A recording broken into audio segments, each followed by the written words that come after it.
Welcome to Food Talk for Health, because you really are what you eat. Here is your host, Tonia King. My guest today is Dr. Partha Nandi.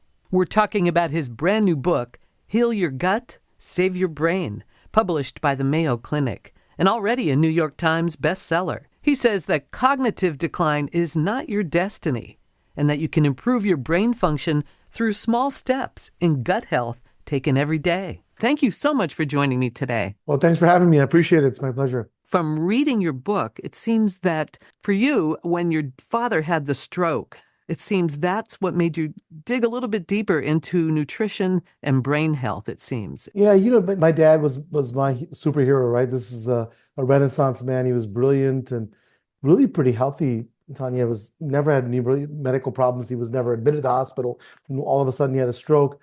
Went through every workup possible, and everything was negative. And at that time, I said to myself, "There's got to be something we could have done." And that's what led me to try to pursue what is going on in the brains of, for example, of my dad, who was really otherwise healthy. And the research at that time, I didn't have the research, but now we have the research connecting the brain and the gut. I mean, the brain and the gut are and I talk to my kids about this.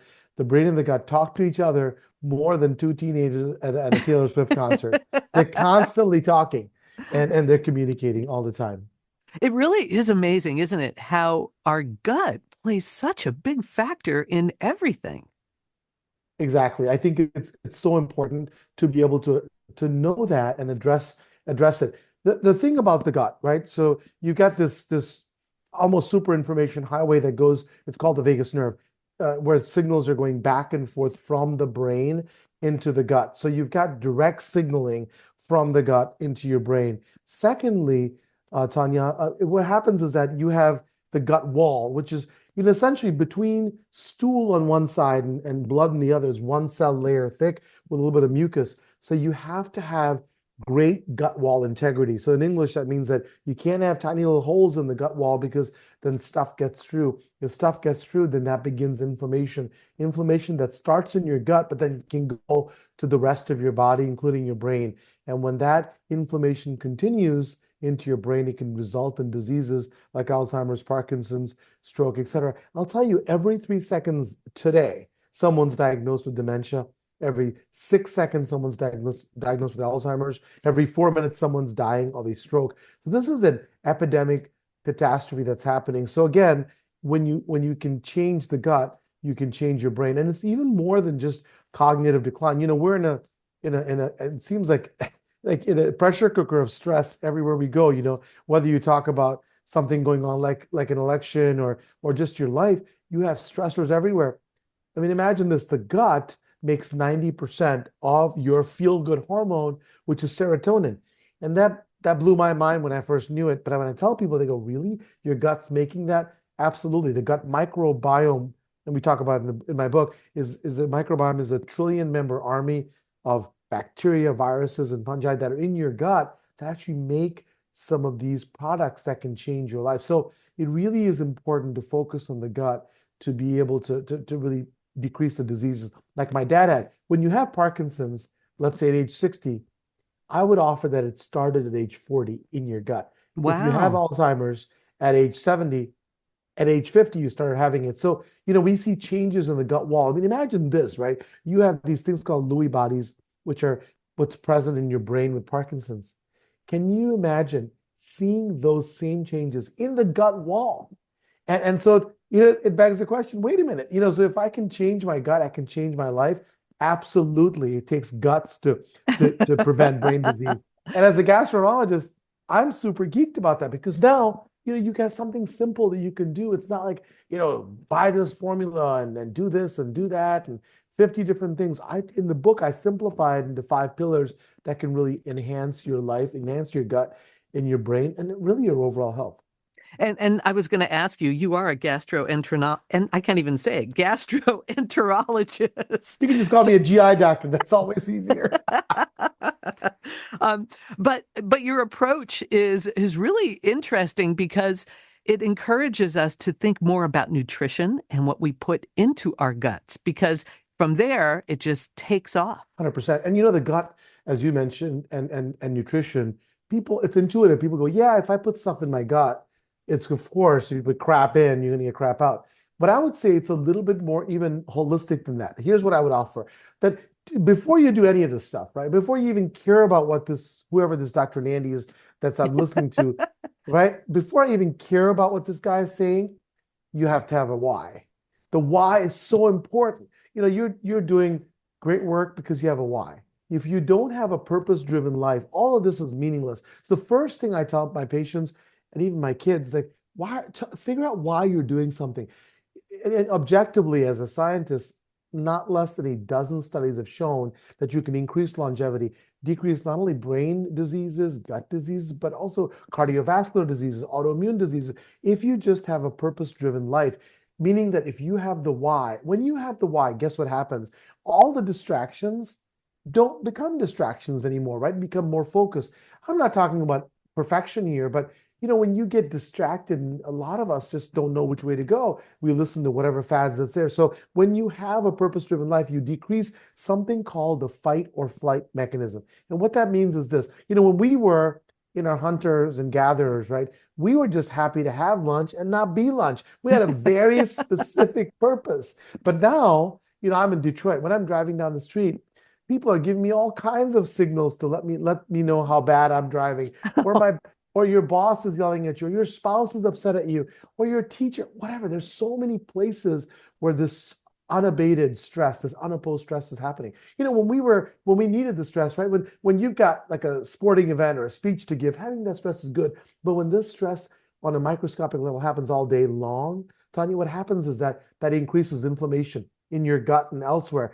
A purpose-driven life balances that out. You know, if somebody gives me that Michigan hello, we call it the Michigan hello when they give me the middle finger when I'm driving down the street, I'm okay. You know, I don't let that affect it as much. So that's my first pillar, which is purpose-driven living. The second one is what you alluded to, which is food. And I don't mean the diet. To me, diet is failure, right?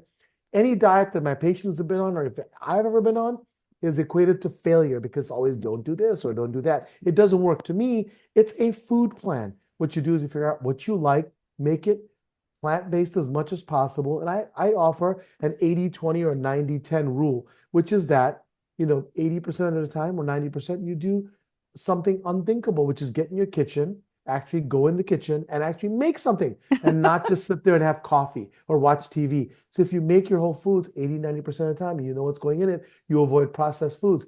If I go to a birthday party or if you're going to a party, you don't give them a menu list, right, and go crazy. You just say, listen, okay, I'll take that as my 10 or 20%. If you do that, you're still better than 95% of the country. So again, not a diet plan. If you have to have a diet or someone who needs direction, the Mediterranean diet is the best. Plant-based, very little red meat, lots of fruits and veggies and water and fiber. So that's my second pillar, which is food intake. The third one is movement. And it's not just movement in general. In Detroit, I do something that I enjoy. It's called vulture watching, Tonia. So I actually am in a building where I practice, where I can see this giant fitness center, 1,000 people go in there. And I love these vultures that are there. Come in various forms, Volkswagens, BMWs, and Teslas. They're circling the parking lot, looking for the absolute closest space so they can get in the gym. And if somebody could carry them in from their car and plop them on the treadmill, they'd be ecstatic. That is movement to them. To me, that's not movement. That is just going to the gym a couple times a week and then you sit on your behind the rest of the time. Movement with purpose is playing with your kids, walking your dog, you know, going in the garden. And how does that equate with gut health, right? I'm talking about gut health and brain health. The gut is a muscle. If you move your body, your muscle and your gut actually move. You create energy homeostasis so that your microbiome and your gut wall is in the best shape possible. So movement is critical, and we're creatures of movement. The fourth pillar is what you're doing here, which is community, right? Developing a community. We are creatures that survived through horrific times because we work together. I'll tell you, a great study that was done was called the Rosetta effect. Rosetta, Pennsylvania, really quickly, in 1950s, when everybody in the country was having heart attacks and dying of them, a physician stumbled upon this community of Italian immigrants in Rosetta, Pennsylvania. Very few, if any, heart attacks. People living to the 80s and 90s, and he was trying to find what is it about them, right? Couldn't understand it. Found out one isolating feature. community. These folks, Tonya, if you ask them, how are you doing?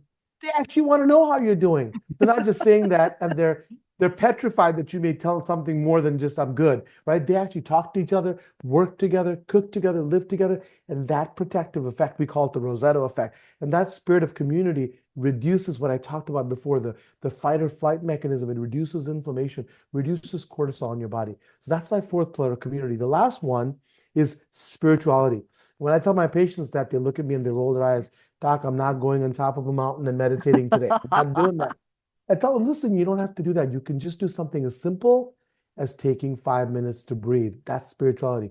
If you want to pray, that's great. If you want to do Tai Chi, yoga, I like meditation, but whatever you can do to get your place in the world, because a lot of us are lost with this unopposed, like, what am I here? What am I doing? And they just don't find their place in the world. When you do that, you again decrease that cortisol, decrease inflammation, which is unabated. So those 5 pillars, I think, can enhance not only gut health, but brain health, but your overall health. And when you do this, right, my kids, if you ever meet them and ask them, who is your dad's favorite superhero?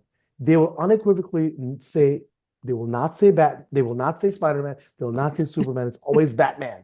Because Batman's a regular dude, right? Regular dude has a bunch of toys and fancy cars that can really make him powerful. I offer to you is that people like me who are regular and people who are listening and watching, if you give them these 5 pillars, these tools, they become superheroes of their health, and you can really change the equation. And it's not just me talking about it. Evidence has shown that each one of these pillars can uplift your life. When you put them together, oh my gosh, you're like a health superhero for your gut, for your brain, and overall health. First of all, we're talking with Dr. Partha Nandi. I just love your passion for what you are doing and what you are sharing with us. It's just so exciting to hear somebody like you who has such research behind you and knowledge to make us feel how important it is. And you know what else I love about your book? You have these great recipes. Yes, ma'am. You have great recipes in the back. And I mean, I'm such a foodie, I can't help that. But you really make a point in talking about how nutrition is so important for Alzheimer's, stroke, Parkinson's, and how it can really maybe help us prevent those diseases, or at least maybe heal a little bit quicker after having them. Yeah, exactly. And I talk about my favorite recipe. It's just, if you get the book, it is on page 193, coconut curry chicken, man. I love my coconut curry chicken. Ooh, tell me how to make it. So, what all you do is take some chicken and some chicken broth and coconut milk. And I'm looking at it right here, 2 tablespoons curry powder, golden raisins, and peanuts. And it's pretty simple. Like, you just basically take all the spices and the turmeric and grind them, combine the chicken and the broth, coconut milk, curry powder, and put it in heat.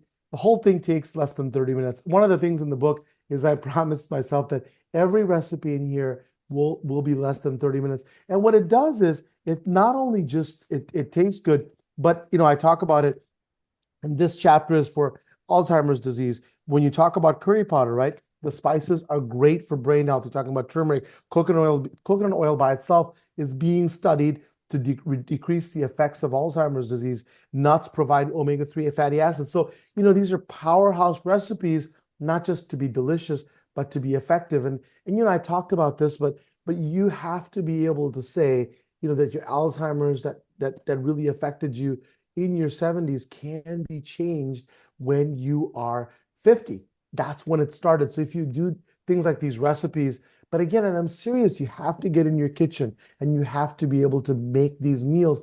And people are just not interested. They'd rather look blankly at their phone, right? And check out the TikTok feed that they had and what people are doing instead of uplifting their health. And so, when we talk about simple things that you can do every single day, and it's got to be every single day. To me, you make one of these, in these 5 pillars, if you take one step of one of these pillars every single day, you can really change it. Lots of people get intimidated because they're saying, well, listen, I've been doing something for 50 years.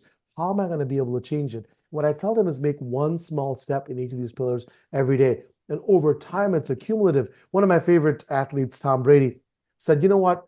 In his opinion, he's an ordinary athlete. But what he said was consistency done every single day changes the equation over time. And that's the same thing with your health. And to me, it really takes guts to be able to do that. There's so many places, right? You can go astray.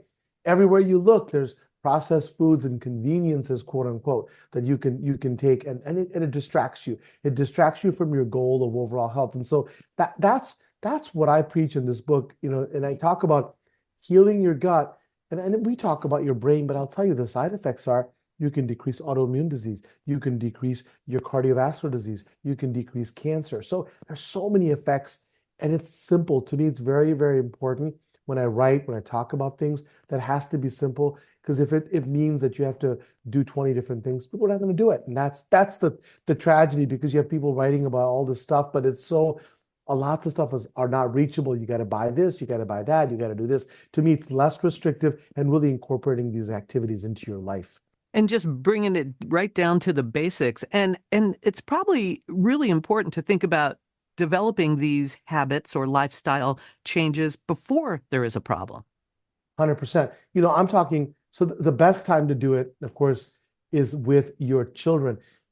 We haven't talked about this a lot, but the microbiome, that's the trillion member army that's in your gut. So that's the bacteria, the viruses, the fungi that are in your gut. And what they do is they actually can change the direction of your gut health. They can make the gut wall strong if need be, or if it can be weak if you give them the wrong stuff. So, when you talk about for my kids is that when they're young, that's the best time to really make this army the strongest it can be. But it doesn't mean that, if you already are afflicted with cognitive decline or having these diseases, you can't make an impact. Of course you can, but the time to do it is when you're not symptomatic, right? So when I talk to people, that if they're saying, well, I'm okay, I'm not having any problems, if I go into your gut, right, and if I show you the effects of that pepperoni pizza with the cheesy fries and the diet drink, right, all put together in that gut, that is an atomic bomb.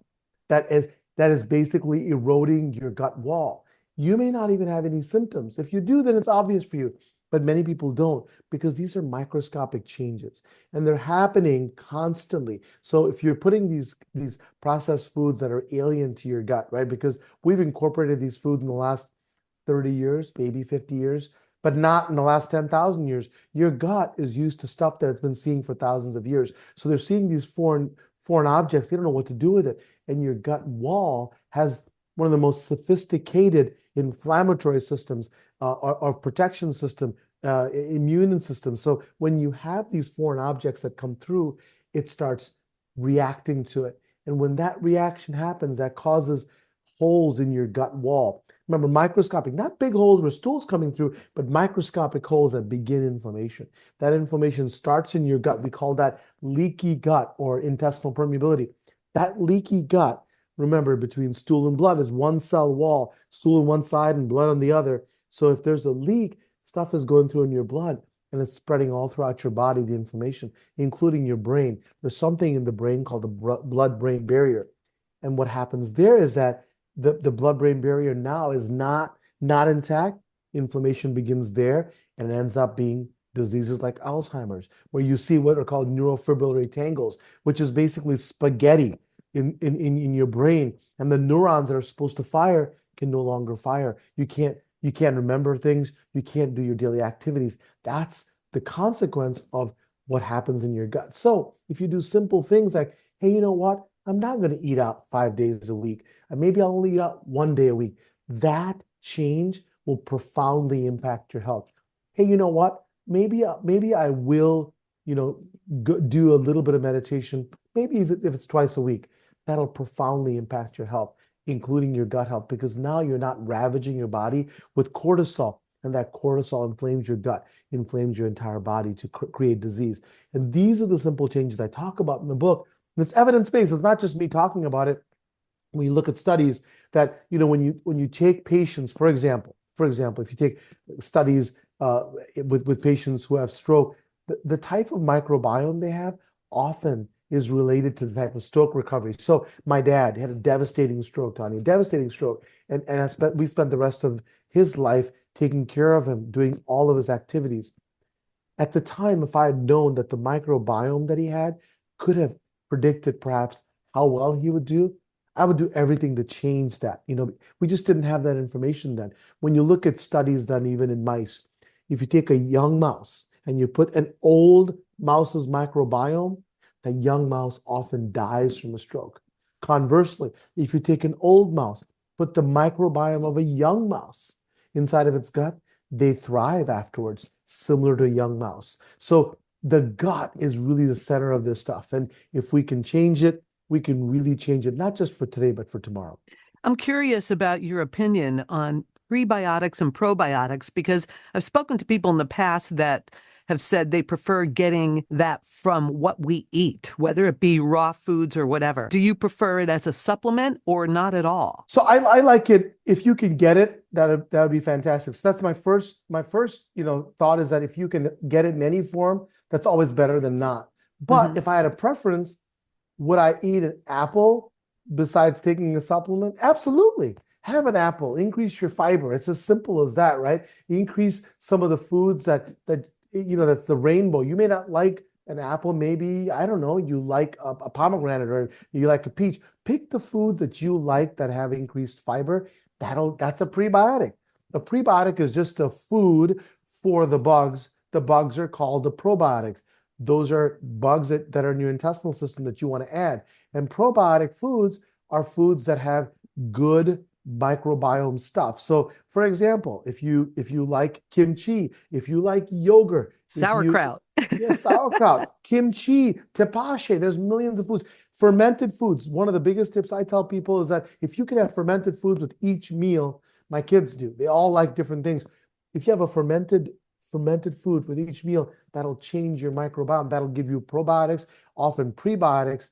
If that'll be able to help and uplift your microbiome. Now, if you say doctor, that's impossible. I will not and cannot do that. Okay, well then take a good quality microbiome supplement, right? A probiotic supplement, which is essentially something you have to look at the label. It has to be at least, in my opinion, 10 billion CFUs, colony forming units, and look at the expiration date and make sure that the manufacturer says in the expiration date, which is maybe tomorrow, that you have the same number that they promise, right? And make sure that that probiotic has a prebiotic attached with it. Because why? Let's say you have 1 trillion bugs in your intestinal system and you put 10 or 20 billion. That is, 1,000 times less than what's in your gut. So you need a lot of time to change the equation. Now you put in a prebiotic, guess what? You have the food to have these bugs, these probiotics proliferate. And so the time to change the equation in your gut is sooner. So I think that it's faster acting. So if you can do a pre and probiotic together, that's optimal. But to answer your question, I always pick whole foods to be able to do that.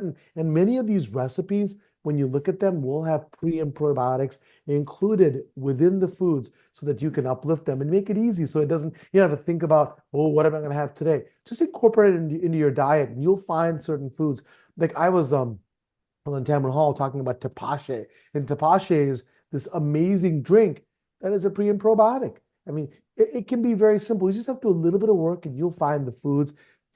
If somebody will like, this array of 1,000 foods that can give that. Tell me, what is tepache?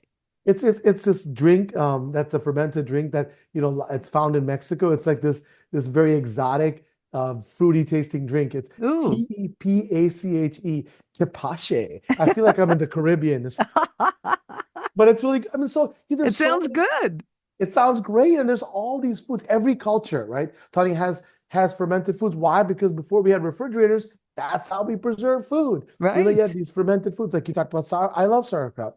I love kimchi, but maybe people won't like kimchi, but they may like something else. You may like some other types of foods. Just do a little bit of research. If you have fermented foods, you should be good. But that's just one aspect of this, right? It's not just the diet.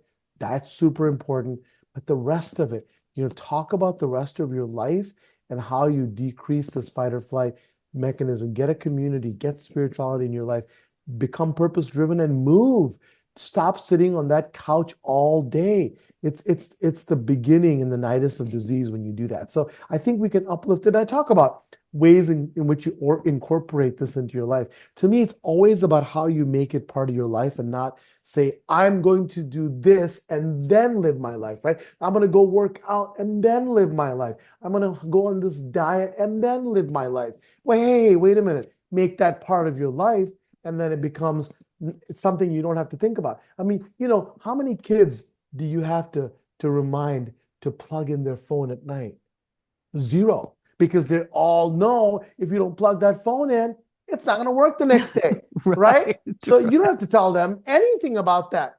So it's how do you make it part of your being? And that's what we talk about, that it really takes guts to be able to do that. And you have to really make yourself understand, this is my purpose, to be able to get the best health. And to me, it's because I want to be around, right, for my kids and grandkids, not in a nursing home, not next to tubes, but really thriving, giving them my knowledge and enjoying it. And you can do that. There are blue zones, and you already know this probably, Tonia, but there are blue zones all around the world. Oh, yeah. That talk about what I do, they do what I talk about, rather, and they're centenarians, and they live fulfilled lives, and not the lives that we're having in North America. To me, every nursing home is full, every assisted living is full. People are, constantly, getting debilitated from these diseases. And I tell you, that future is not inevitable, and we can change the equation. But we've got to do it right now. We can't wait for somebody to tell us. We've got to make, look at, like my book and others, and ideas, and really be able to say, how can I change my life based on those? We are talking with Dr. Partha Nandi about the brand new book, Heal Your Gut, Save Your Brain. I just love your passion. Have really enjoyed chatting with you. How do we find you on social media? Yeah, it's Ask Dr. Nandi, so AskDrNandi, throughout all the platforms. My website is also AskDrNandi.com. Fortunately, our book is the New York Times bestseller, so it's available anywhere books are sold. So Amazon, Barnes & Noble, your local bookstore. You can go to our website, you can find it, but anywhere you can find it. Hopefully, we put a lot of work into it. We're proud of it, and hopefully it changes some lives, and people can at least think about, hey, can I do something to uplift my gut and my brain? And that's the goal. You bet. And you provide such an incentive for us to do that. So I thank you so much for all your work. Well, thank you for having me. I really appreciate it. You've been listening to Food Talk for Health. Eat well to be well. Food Talk for Health is a production of Creative Voice and Media. Our theme music was written and performed by Rick King. We hope you'll take a moment to subscribe to this podcast. Thanks for listening to Food Talk for Health.